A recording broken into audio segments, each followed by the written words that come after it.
कहानी एक ऐसे घर से जहां शादी का माहौल है, लेकिन टेंशन और शांति इतनी कि शादी का घर किसी जंग के मैदान जैसा दिख रहा था। अरे जैसा मर्जी डेकोरेशन कर दो, पैसों की चिंता मत करो। इतना पैसा जब लड़के वालों को दे दिया तो फूल वालों को देने में मुझे क्या दिक्कत है? अरे धीरे बोलो ना, साफ लग रहा है कि फ्रस्ट्रेटेड हो। अरे तुम तो चुप ही रहो। एक बेटी संभाल नहीं पाई। सारा दिन मैं काम पर जाता था, सोचता था घर पर बच्चों को अच्छे से संस्कार मिल रहे होंगे, लेकिन नहीं, मैडम को तो अपनी किटी और फैशन से फुर्सत मिले तब ना। माँ चुपचाप वहां से चली जाती है। समझ में नहीं आता कि आखिर शर्मा खानदान में हो क्या रहा है। कल तक चिड़िया सी फुदकने वाली शीना की शादी यूं अचानक एक मोटे काले लड़के से क्यों हो रही है? शीना कमरे में हाथ में गुड़िया लिए बोलती है, मेरे साथ जो हो रहा है ठीक हो रहा है। तुम तो सब जानती हो, साहिल मेरे लिए भगवान है। अब जब वो ही नहीं मिला तो फिर कोई भी हो, जिंदगी ही तो जीनी है, जी लेंगे। बाहर शीना की बुआ किसी से बात करती है। अरे मोटा नहीं, उसे तो खाते पीते घर का कहते हैं। अब ओबेरॉय का नाम भी किसी को बताने वाली बात है। उनका इकलौता लड़का तो करोड़ों की स्वामी तो है ही। अरे हमारी शीना बिटिया तो रानी बनेगी, रानी। इन सब के बीच कहीं कोने पर शीना हाथ में मेहंदी सजाए बैठी थी और आंखों में आंसू सजाए। और वो समय भी आ जाता है जब शीना मंडप के नीचे हाथ में वरमाला लिए खड़ी होती है, लेकिन तभी अफरा तफरी मच जाती है।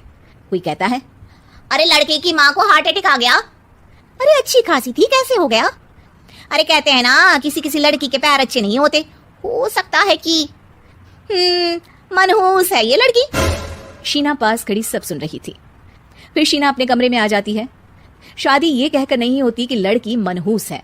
अब लगातार शीना के लिए लड़के देखने आते, लेकिन आस पड़ोस या किसी के कहने पर शादी हर बार टूट जाती।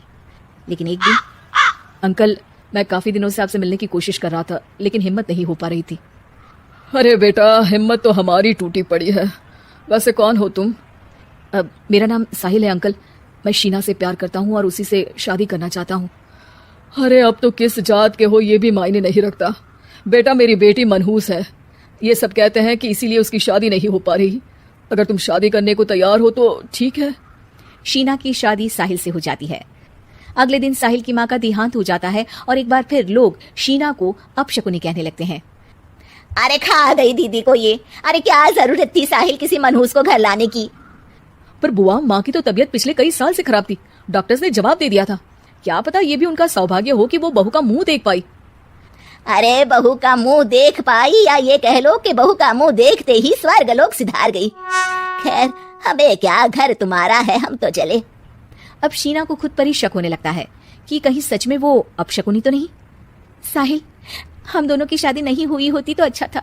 देखो ना, कैसे पहले मेरी शादी टूटती थी और अब तुम्हारी माँ भी।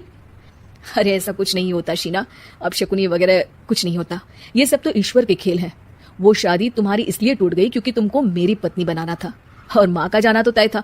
वो काफी बुजुर्ग थी, साथ ही एक ऐसी बीमारी से जूझ रही थी जिसमें डॉक्टर्स भी उन्हें नहीं बचा पाते। शीना साहिल की बात सुनकर तसल्ली कर लेती है और वहां से चली जाती है। अगले दिन, शीना, अरे ओ शीना। क्या हुआ? उफ, कहीं फिर मेरी वजह से कोई नुकसान?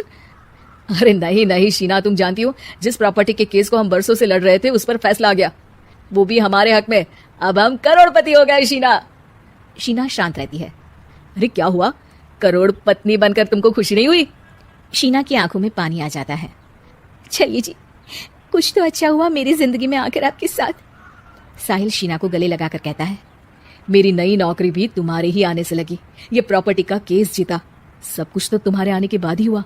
फिर तुम मनहूस कैसे? ये सुनकर शीना खुश हो जाती है।